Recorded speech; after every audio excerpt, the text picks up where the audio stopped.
all can hear me, please let me know. Samuel here, second in chips in a tournament. Good job, good luck. Finally here live one day. Well, welcome. Thank you for being here live. If you are here live, presumably you know about my YouTube channel. I have lots and lots of content at YouTube. Make sure you check that out. We have fully revamped many of the ways that I've been making videos in the past. We have lots of fun educational poker tips, etc., etc. Anyway, if you like that, check it out, youtube.com/pokercoaching. Also, I want to hear more of what you want. I love to get feedback from all of you, positive or negative, whatever. Let me know what I can do to make my content better because I want to bring you, well, the content you want. Also, we have a completely free 3-day pre-flop cash game challenge to make sure that you are not screwing up before the flop. Because if you screw up before the flop, then, well, you're going to screw up a lot throughout the entire hand. And I want to make sure that that does not happen for you. So make sure you check out this free 3-day pre-flop cash game challenge that's starting tomorrow. Check that out, pokercoaching.com/PF challenge. Okay? Good. Here we go. Let's get started. Today, I'm going to be giving you three cash game lessons to help you increase your win rate. It's a new year. Let's get in here and increase the win rate and crush the games. Cash games, especially live cash games, are some of the most profitable games in the world to play. You may say, why? Why are they so profitable?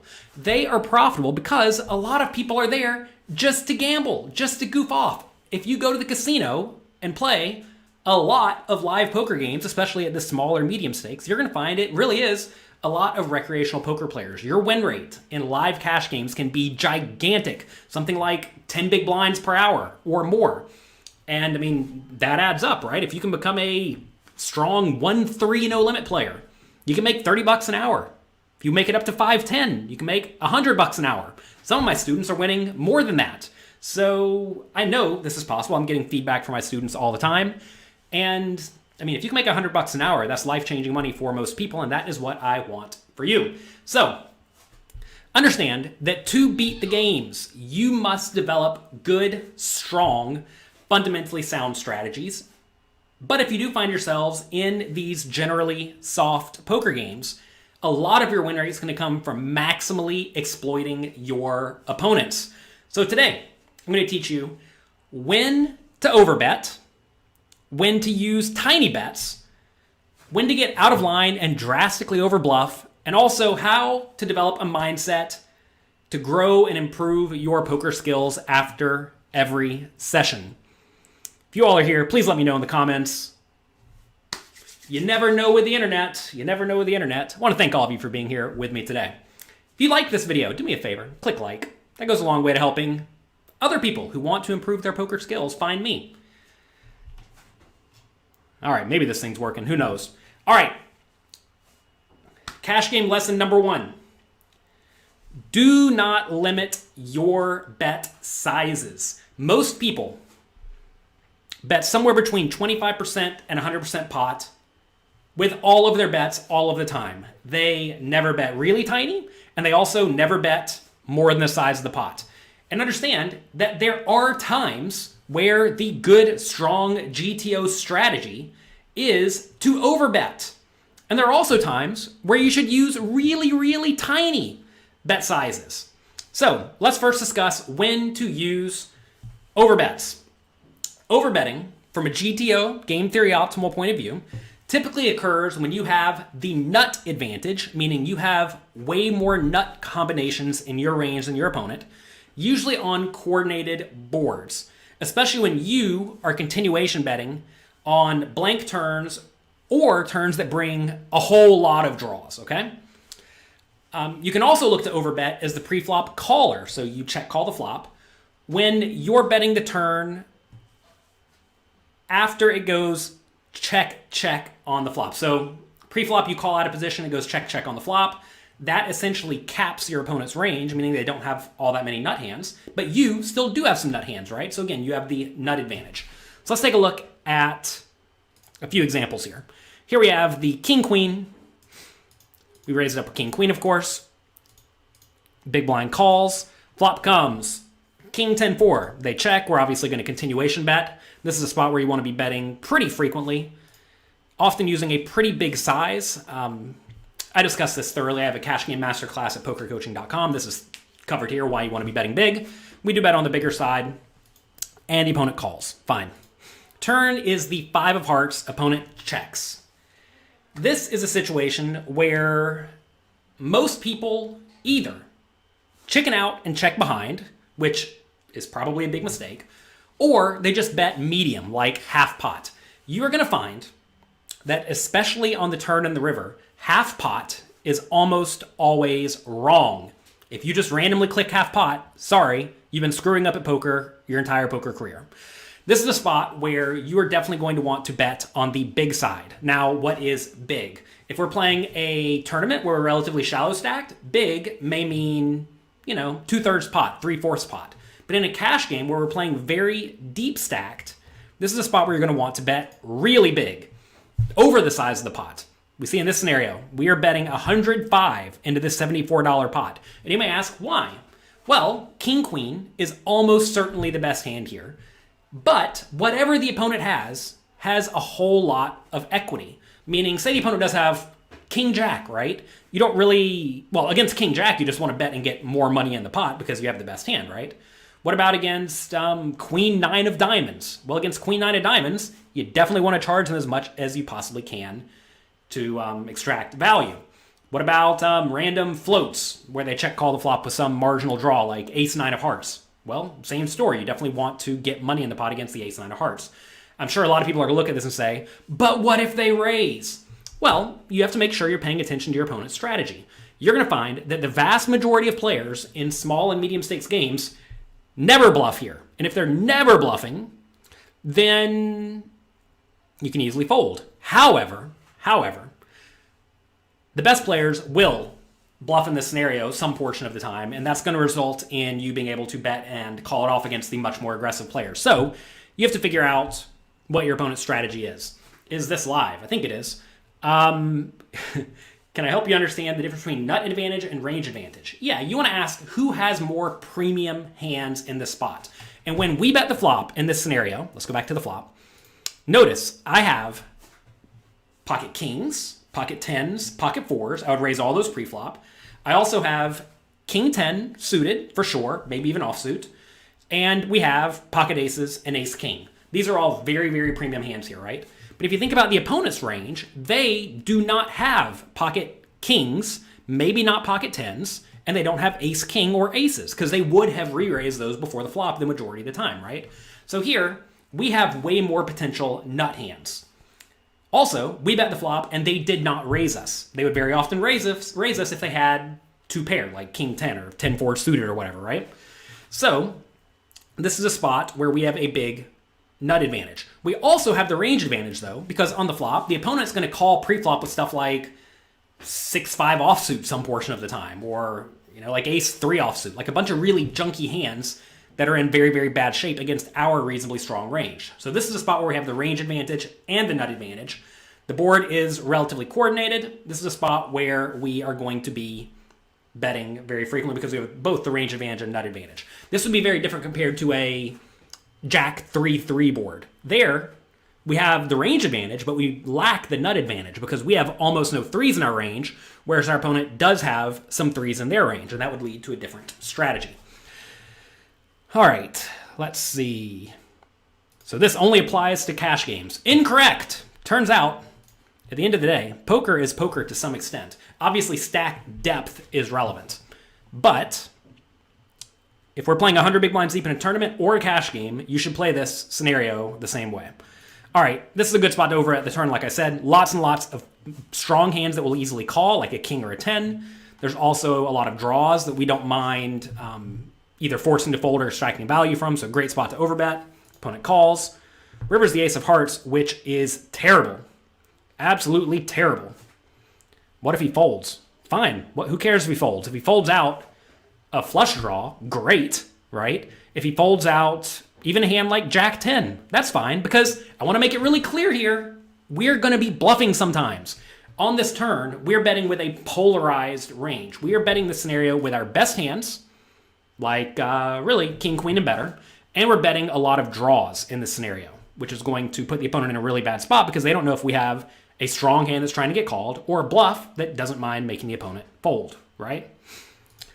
All right, rivers and ace. This is obviously a horrible card for my hand, horrible card for...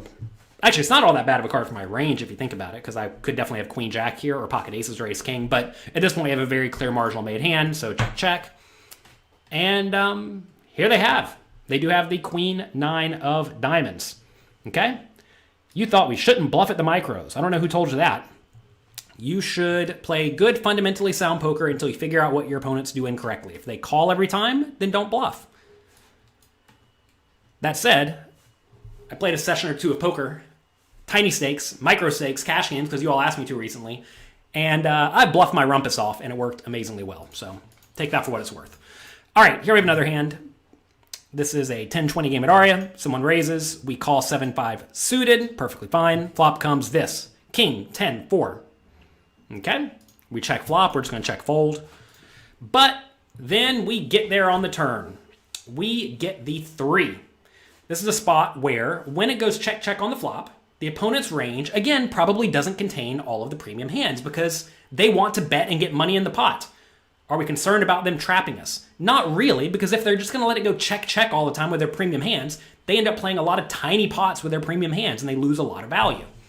Even if this turn was not the 3 of spades, if this turn was the 3 of clubs, 3 of hearts, 3 of diamonds, I am going to bluff as well. And this is a pretty nice spot to go for the overbet.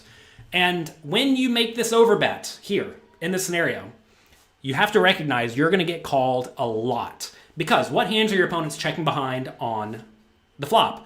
They're going to be checking behind in this scenario with a whole lot of weak kings, like king 9, middle pairs, like pocket queens, pocket 9s, etc., and a lot of 10s. They may also check behind with like ace queen or ace jack, and some just give ups, like 8-7 of hearts. So this is a spot where we are going to get called very, very often. If we know we're going to get called very often, why would we bluff? Well, it turns out a lot of those hands that are going to call you on the turn are going to fold if you put in a substantial river bet. So here we have river 8, fine, like whatever.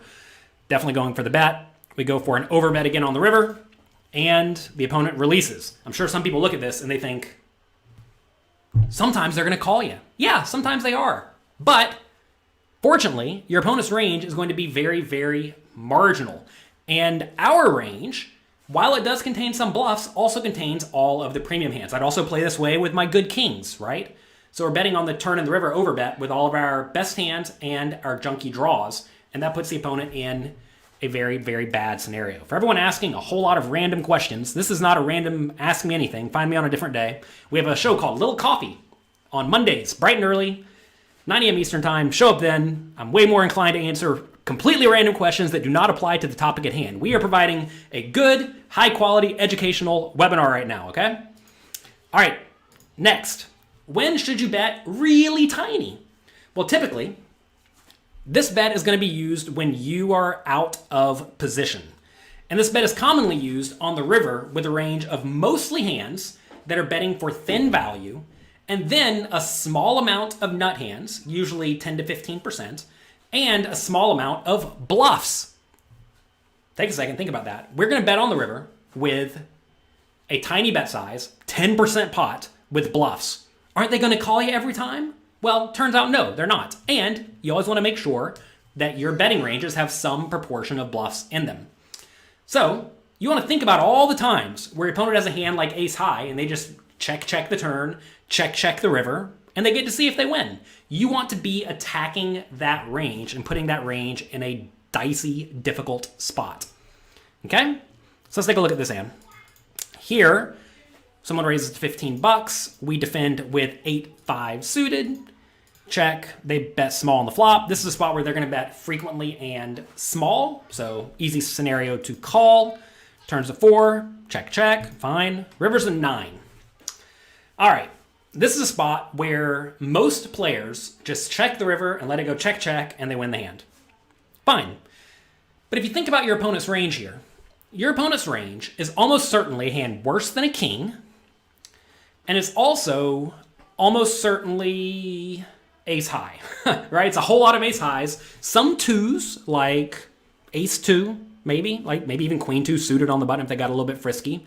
They could also have fours, right? They could have ace four, they could have 6-4, and they could have a whole lot of nothing, okay?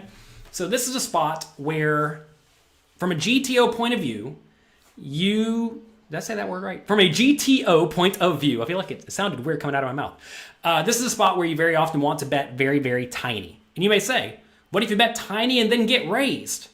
Well, you have to, again, assess your opponent's tendencies, right? From a GTO point of view, typically you want to call with your hands that block the nut hands or block your opponent's obvious value raising range, but we're not going to get into that too much today. This is a spot where you're going to want to be betting tiny. Notice here, we bet a whopping $8 into 52, very, very tiny, and we're betting here with mostly marginal made hands, something between like a 9 or a 5. These are hands that would probably want to use a small sizing. And then we're going to use some sporadic bluffs and some sporadic super nut hands, probably hands like ace 3, right? That'd be a nice hand to go for a small bet. And then obviously we're in great shape if the opponent wants to put a lot of money in the pot. You want to make sure you are protected by having some small portion of nut hands, because some people will look at this and just attack you, right? And if you bet 8 and they want to make it 80, right? That's fine if you're well protected with some nut hands. So anyway, we bet 8. Opponent does call. They have the ace 2 and we ship a reasonable pot. Does this apply to zone poker? Everybody wants to ask, does this apply to various games? This applies to 100 big blind, deep, no limit, hold'em. That said, it also applies to probably, well, actually, this concept applies to pretty much all stack depths besides like super, super, super shallow stack depths. But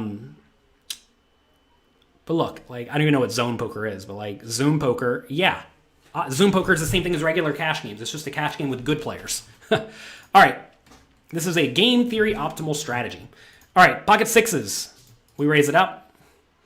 Get called. Flop comes 7-3-2. This is a spot where we can bet or check. When you're out of position, again, from a game theory optimal point of view, you want to make sure you're betting with every hand some portion of the time, checking every hand some portion of the time. This is a pretty reasonable spot to go for a check, because we can pretty reasonably check call this hand, right? We're not looking to fold. We do make easy check call. Turns a queen, check, check. River's a 2.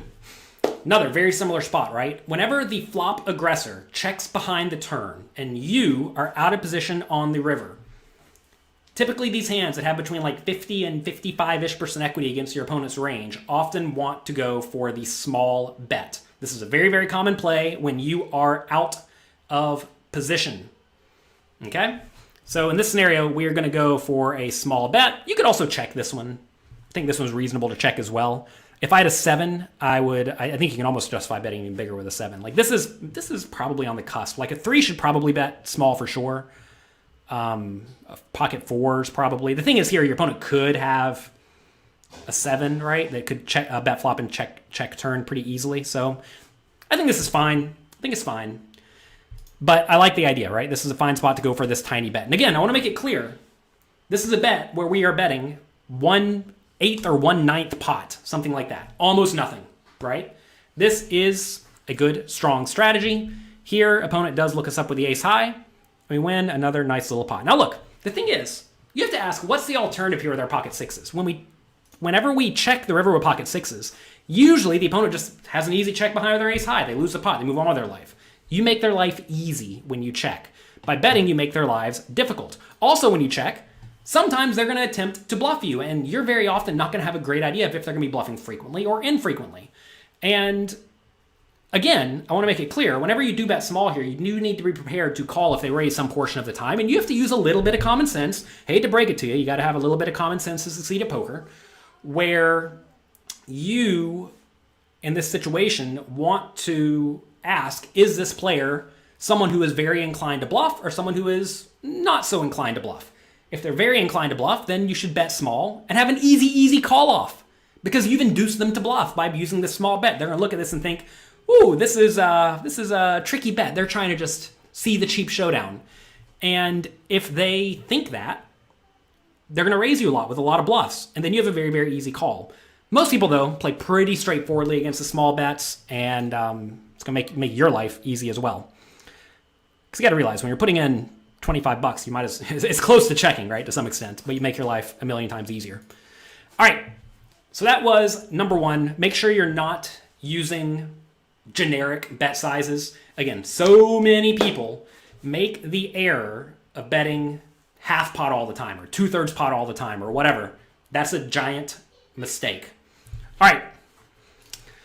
Next, over-bluff against weak players. Some players will literally never play a big pot unless they have a hand that they think is the nuts. So you want to look for times when your opponent's going to have a capped range or just a wide range in general, and put your opponents in difficult scenarios, because most people are going to have a difficult time defending against aggression in spots where they have mostly very, very marginal hands. So let's take a look at a spot here. We raise it up with the Queen 5 of hearts. Big blind calls. Flop comes 7, 4, 2. They check. Definitely throw out a continuation bet. They call. Turns to 10 of hearts. This is a spot where a lot of players just decide, I'm going to give up. But this is a situation where our opponent's range is probably a 7, a 4, or a 2. And a lot of people check raise the flop with a 7. Therefore, they probably have a 4 or a 2 or some sort of draw. Whatever draw it is, we probably have the best hand. But if we don't worry. We're going to be able to triple that one off whenever we bet again on the river. So when the turn brings an overcard here, this card really does not connect with our opponent's range. And if you think about my range, I would raise pre-flop, and I would continuation bet with all the reasonable hands containing a 10, because all the hands containing a 10 I'm raising from the button have a whole lot of overcards, right? Like 10-9 wants to bet, because if you bet and they fold, that's great. And if you get a 10 or a 9, it's probably good. Jack 10, Queen 10, King 10, Ace 10, all these hands don't mind betting the flop, right? So we have a lot of 10s. We also have overpairs, etc., etc. Lots of people watching this free video. How about some thumbs up action for James Little? James Little just walked out the door over there. Maybe we can get some peace and quiet in here. My name is Jonathan Little. Hello, welcome to the channel. So anyway, he checks. We're going to go for a bet. We're going to bet like medium-ish, like 40 or 50 bucks. I'd probably go 50 bucks if I was playing this hand today, so slightly bigger. And I can already tell you, I don't even know what the river comes. I don't really care. I'm betting the river. Particularly bad rivers here are 10, 7, 4, 2 are particularly bad, because that's going to give our opponent trips sometimes. But you have to realize here in this scenario, when we bet, the opponent could easily have ace high, right? And they're going to probably fold out ace high on most rivers if they fail to improve. If the river is an 8, 6, 3, those are pretty bad, because those complete lots of 2 pairs and straights. Ace is also pretty bad. But whatever, like you have to realize, say the ace comes, say the river's an ace. Yeah, they're always going to call you when they have an ace, but they're not going to call you anymore when they have a 7 or a 4 or a 2, right? If the 4 comes, they're not going to call you when they have the ace 5, right? Now again, I'm sure some people are thinking, oh, my opponents always call me. Well, then don't bluff them, right? Come on, if your opponents play poorly, use a little bit of common sense and just value bet really thin, right? Poker's really, really easy when you know what your opponents do wrong, okay? I'm presuming your opponents are trying to win. I'm presuming they're not really, really bad. But if you are fortunate and you found yourself a gold mine, just go play a lot and print all the money. Congratulations, you won. All right, anyway, we're tripling here. Let's see. Opponent checks river. Obviously bet this card for sure. All the big cards are really good for me, because a lot of my bluffs are going to be random overcards, right? So we do go for the bet. You don't even have to go very big here, because I have a big advantage in this scenario. And opponent releases. And they give us the pot. What do you do if you don't have a proper bankroll to play? Move down! Fortunately, you can find games as low as 1 cent, 2 cent on the internet. And, well, if you can't get together a bankroll for 1 cent, 2 cent, I recommend you get a job. All right, ace 5 suited. We raise it up. Flop comes jack 7, 2. Ugh. Probably just check fold. This is a pretty decent board for the player on the button. They're going to have a whole lot of middle connected cards, right? And this board nails that. So we're just check folding. But it goes check, check. Turns a 3. Here we go. Here we go. Here we go. Here we go. We have the gut shot. And the opponent could have a whole lot of ace high. They could have a whole lot of hands like pocket tens and worse, right? Whenever they let it go check on the flop, they probably don't have a whole lot of jacks, right? So they are very capped here. And I, from out of position, I want to make this very clear. From a GTO point of view, I need to be checking from out of position with some premium hands to protect my generally weak checking range in this scenario. If you've had the privilege of going through my tournament masterclass, we go through hundreds of GTO post-flop scenarios where we show you how to play situations like this. And this is a spot where we definitely have some premium hands, and those premium hands definitely want to be betting, and we want to be betting big. We are attacking the opponent's very likely condensed, capped, non-nut range, right? 75 on the turn, they call. I mean, we're already betting river, betting like every river. The only really bad rivers here are 10, 9, 8, 7. Jack is not particularly great either, but what do I do on 10, 9, 8, 7? I probably just keep betting. In reality, we're probably over-bluffing if we bet the 10, 9, 8, or 7 here, but on a lot of these scenarios, this is a spot where we should be going for the bet.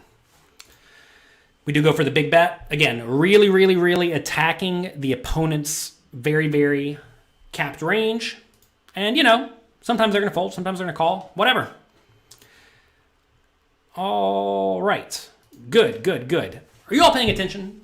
I want to make sure you're paying attention because I'm going to be quizzing you very, very soon to make sure you are following and learning here. If you've checked out my training site, pokercoaching.com, you should know that we have lots and lots and lots of interactive quizzes. It turns out getting in there and learning actively will help you crush the games.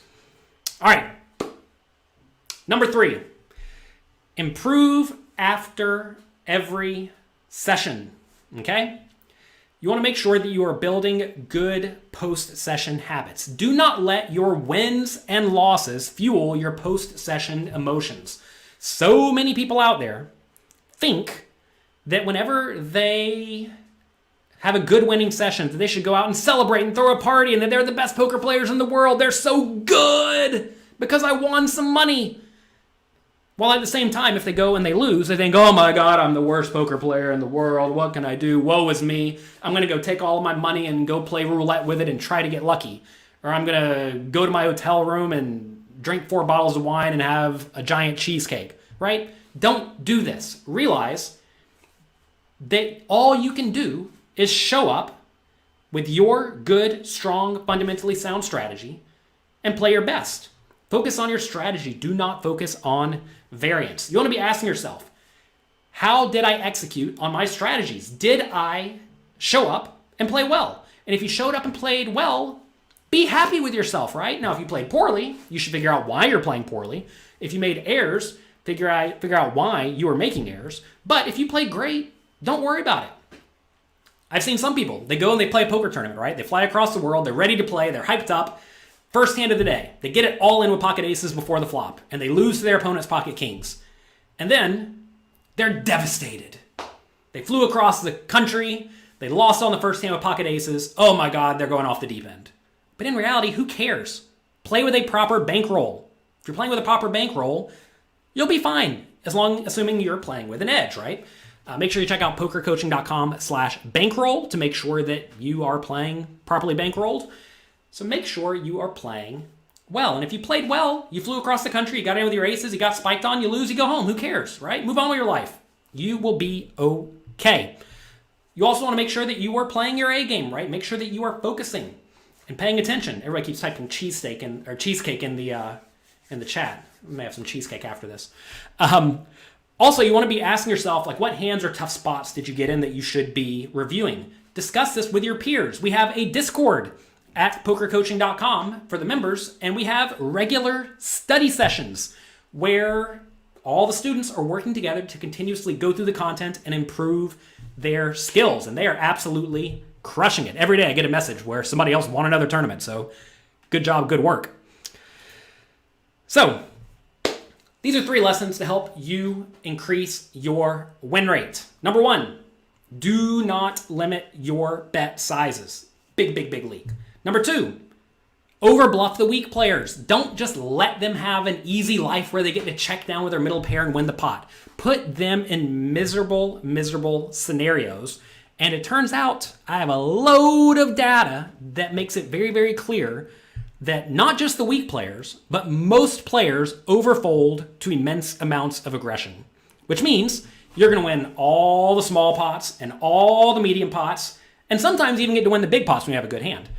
Also, you want to make sure that you are actively studying every session. And to help you study, I have a 30-day cash game challenge starting on January 18th. Let me tell you a little bit about this, and then we're going to take a quiz to make sure you are paying attention.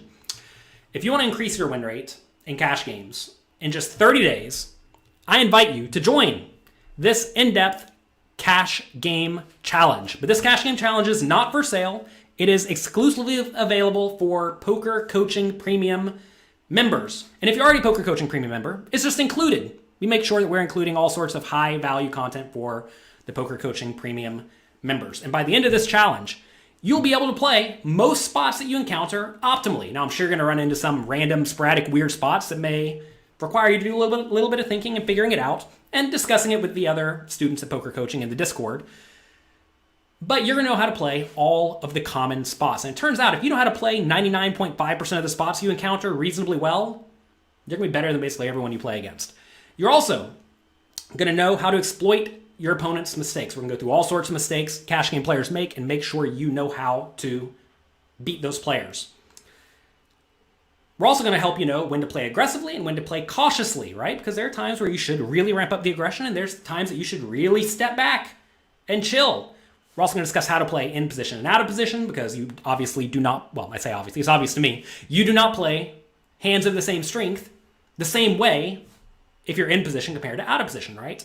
And we are going to help you develop a fundamentally sound strategy that will allow you to have a high win rate against weak opponents and hold your own against the best players in cash games up to 2-5 no limit or even higher.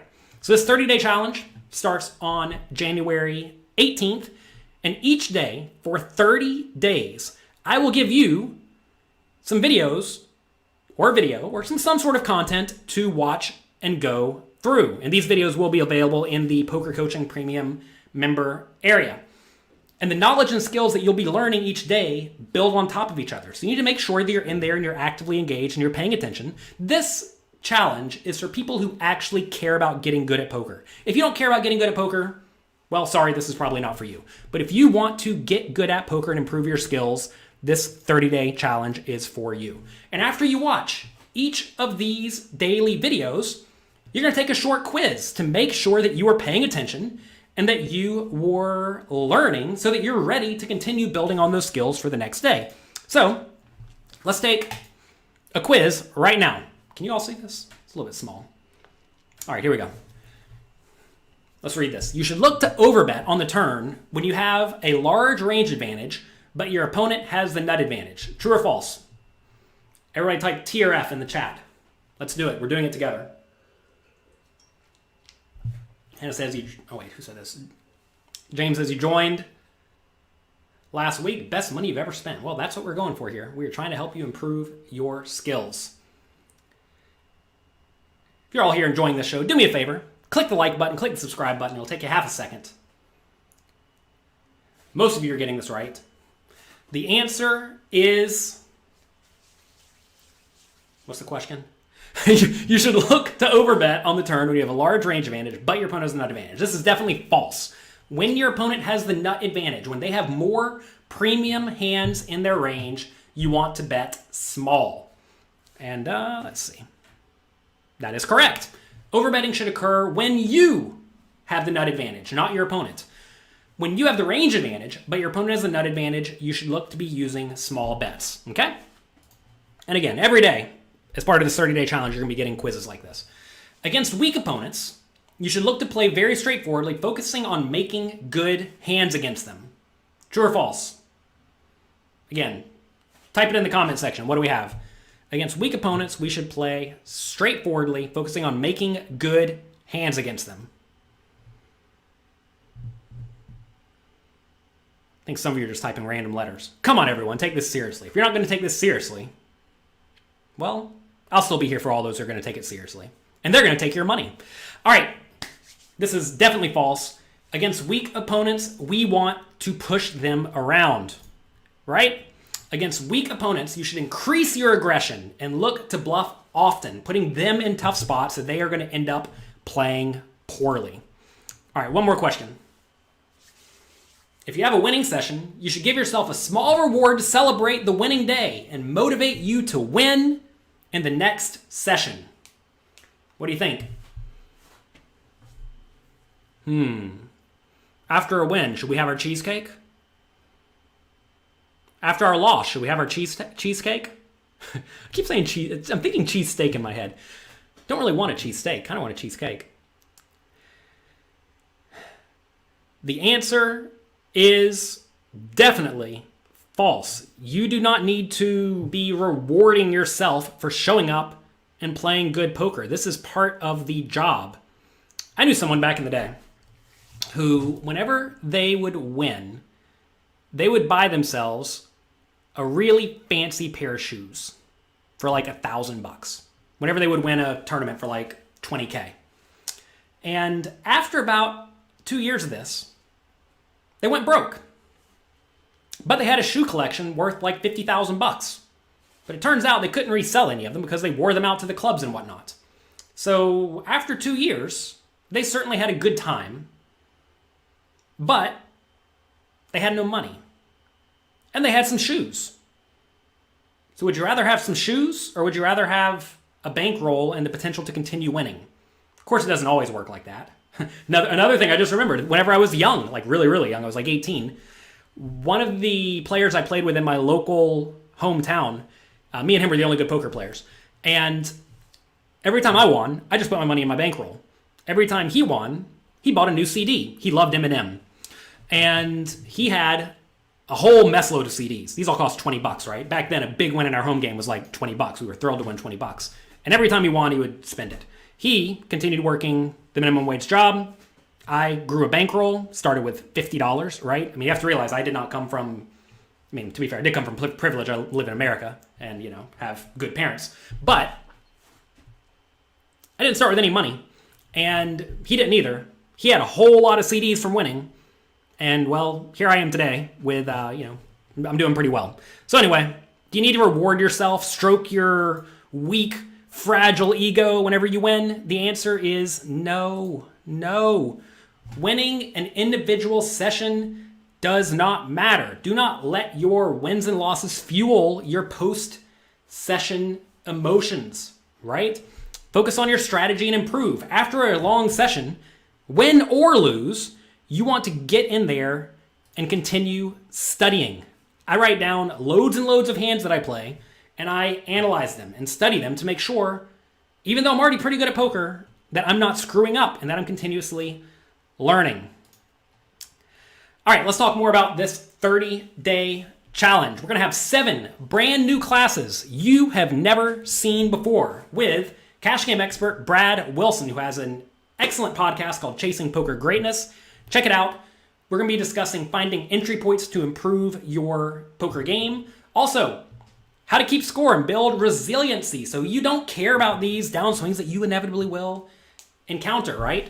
We're also going to have lots and lots of live play and explains where you're going to see him playing.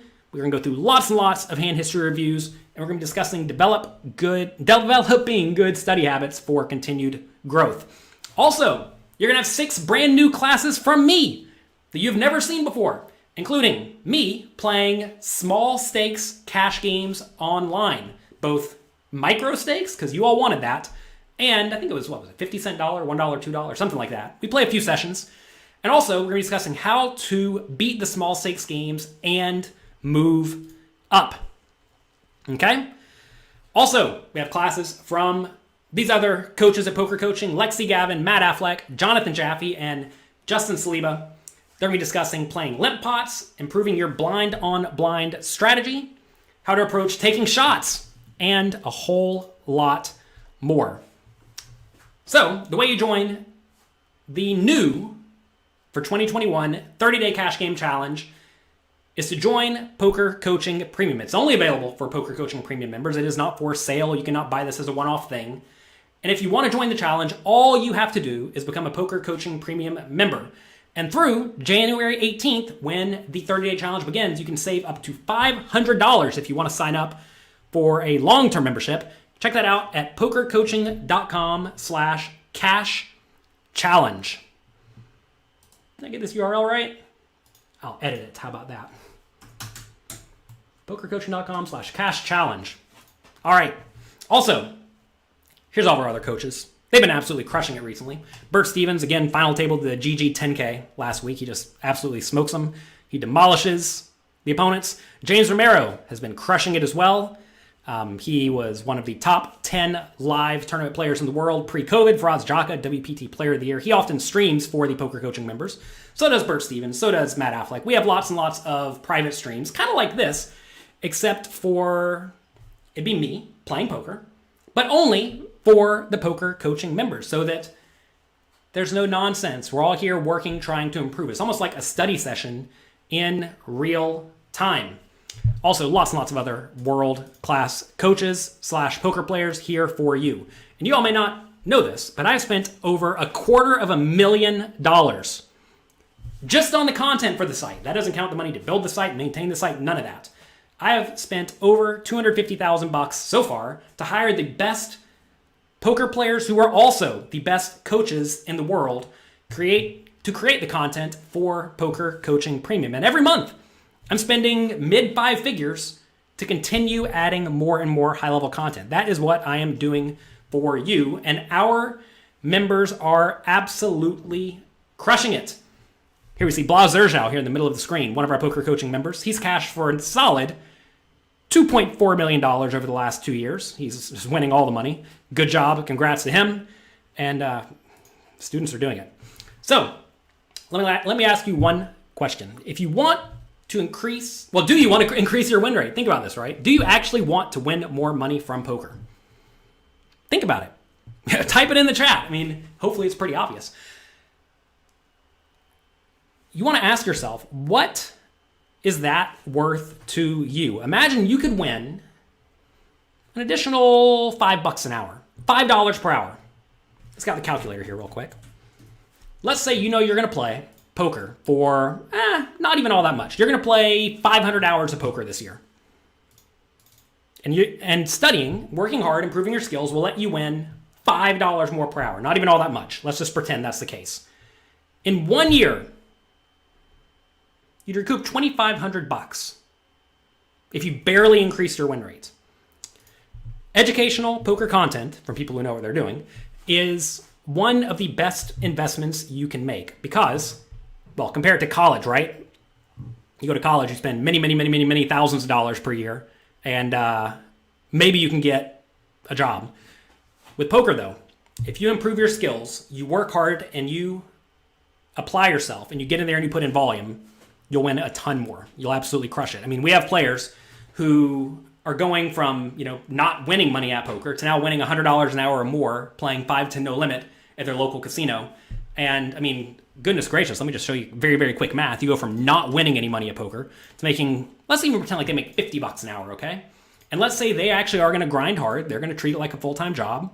They're going to play 40 hours a week. They're going to do this 52 weeks a year.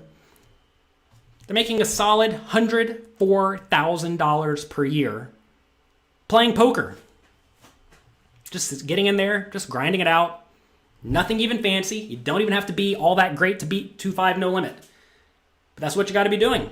That's what you can do to absolutely crush the game for $100,000 a year. I mean, I remember a long time ago, I would have been absolutely thrilled to make even like $30,000 per year from playing poker because I love playing poker.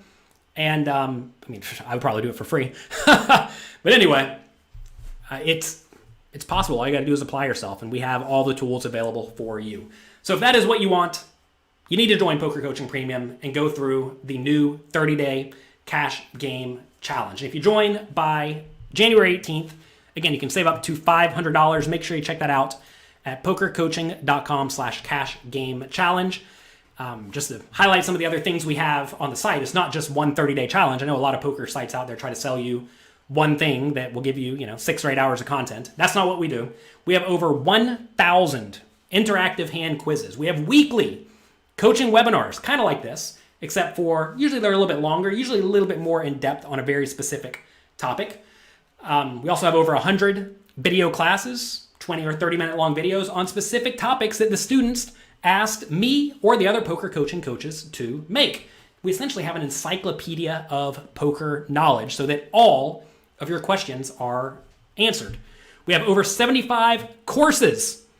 Again, a lot of sites out there are trying to sell you one course for $2,000. We are selling, look, here we have 75 courses included that are longer and in-depth than most of the other content out there. And that's just included. It's just part of Poker Coaching Premium. We also have regular homework webinars. We have over 50 of these I've recorded over the last 2 years or so, where I ask you how to play your entire range from pre-flop all the way to the river. We also have lots and lots of hand history reviews. Members can submit hands, and I'll review them. That's just part of it, right?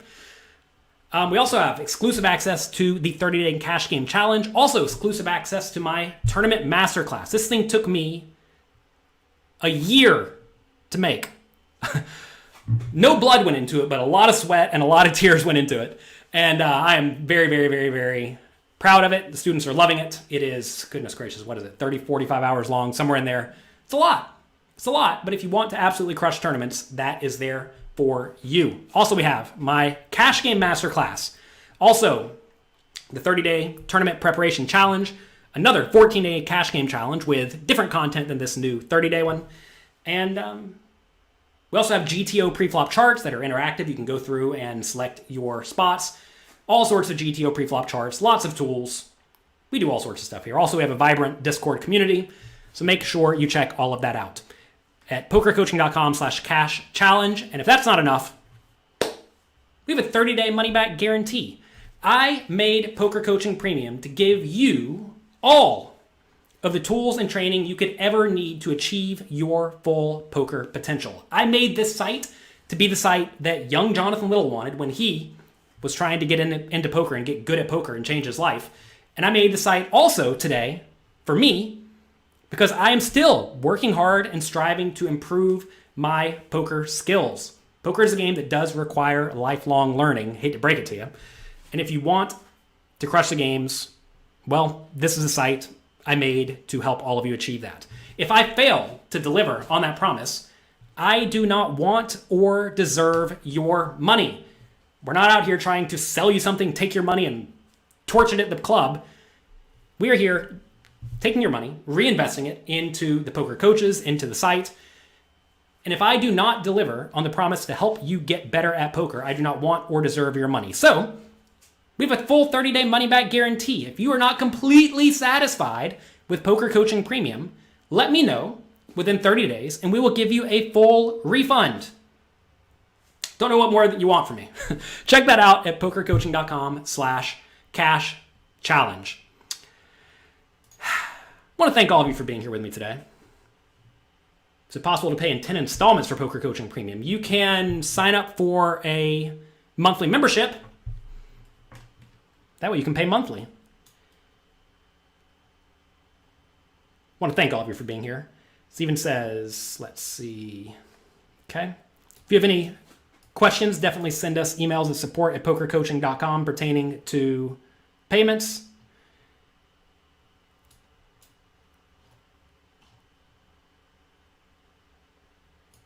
As a bad player, watching these videos and learning how winning players think to exploit them is a lot of fun. Yeah, it's kind of neat. Whenever you are new-ish to poker, very often you don't really know what other players are thinking about. You're just like kind of there, goofing off, playing poker, right? And once you realize, oh my goodness, they are just absolutely crushing me by bluffing my butt off, right? Like we just discussed here. Once you realize that, it's like your eyes open. You're like, oh my goodness, we are playing a different game here. We're not just sitting here playing our cards and trying to make the nuts.